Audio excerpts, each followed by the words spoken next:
IPK akan membahas buku yang berjudul Ayo Berubah 7 Kiat Jitu Mengelola Perubahan dari Richard Panggabean dan tim.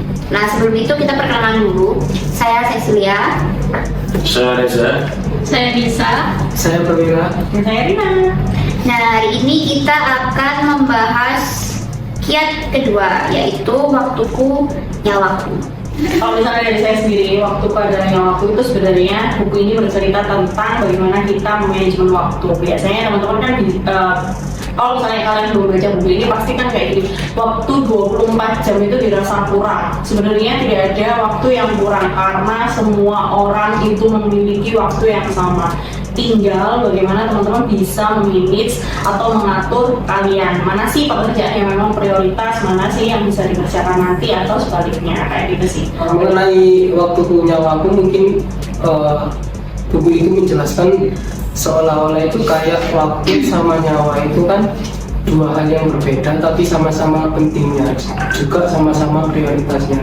Kan kadang orang kalau misal dia membuang waktunya itu sama saja dia membuang nyawanya kayak gitu. Jadi waktu kenapa disandarkan atau disandingkan dengan nyawa itu menunjukkan bahwa waktu ini entitas yang sangat penting dan krusial sekali dalam hidup manusia kayak gitu. Jadi tentang betapa berharganya atau betapa bernilainya seorang hidup manusia itu ditentukan dari gimana sih caranya dia itu menghabiskan waktunya, dibuat apakah dia menghabiskan waktunya dan segala macam kayak gitu. Sebenarnya hampir sama kayak Mas Wira. Jadi waktu ini tuh kayak penting banget untuk manusia, kayak seolah-olah waktu itu nyawanya manusia.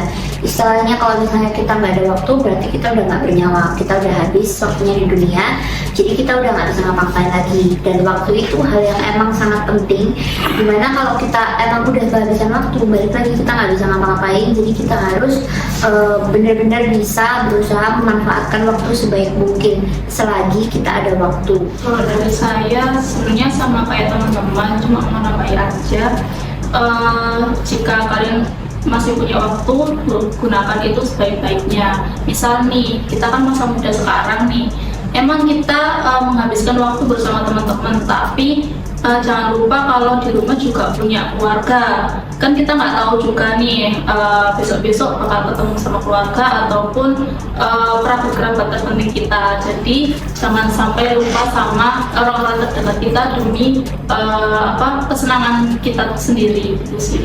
Kalau mungkin dari saya, waktu dan nyawa itu sebenarnya hal yang, kalau saya sih itu hal yang berbarengan. Karena kan kalau kita hidup sama ini kan pasti menghabiskan waktu kan. Nah, kembali lagi apakah waktu itu digunakan secara baik atau kurang baik, atau malah apa waktunya nggak berguna. Maksudnya itu kayak kita sebagai manusia kan mungkin menghabiskan waktu kan kurang lebih kan seperti ya pada umumnya sih, kayak misalkan bekerja atau bermain atau cuman mager-mageran di rumah kayak gitu kan. Nah, langkah baiknya kalau misalkan kita menghargai sebuah waktu itu sebaiknya kita gunakan sebaik mungkin. Contohnya seperti bersosialisasi atau mengupgrade diri dengan belajar dan mengais ilmu dari berbagai aspek. Jadi agar waktu yang kita kumpulkan, contohnya seperti Mbak Nisa tadi yang masa muda atau masa tua atau bagaimana, itu bisa berguna untuk kedepannya gitu sih. Dan sehingga waktu yang misalkan kita habiskan misalkan dalam 20 tahun terakhir atau 30 tahun terakhir itu bisa berguna untuk kedepannya. Dan hal itu juga berguna untuk generasi kita yang akan datang.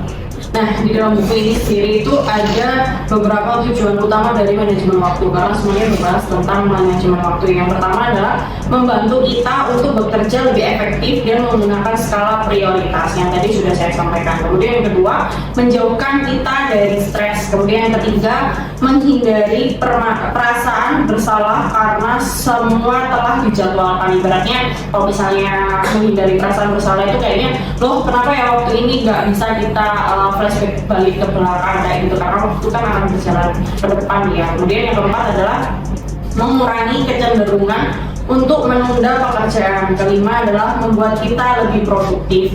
Keenam, menghindari kegiatan yang bentrok atau tabrakan. Ketujuh, memberikan kita kebebasan dan kendali terhadap waktu itu sendiri. Kemudian yang ke-8 adalah memiliki waktu untuk mengevaluasi kemajuan. Nah, selain itu ada juga Oh ya, ada juga yang memperoleh beberapa manfaat yang positif, antara lain meningkatkan kepuasan kerja, yang kedua itu memperbaiki hubungan antar manusia, terus yang ketiga mengurangi ketegangan dan kecemasan, terus yang terakhir menjadikan diri kita lebih sehat, kayak gitu.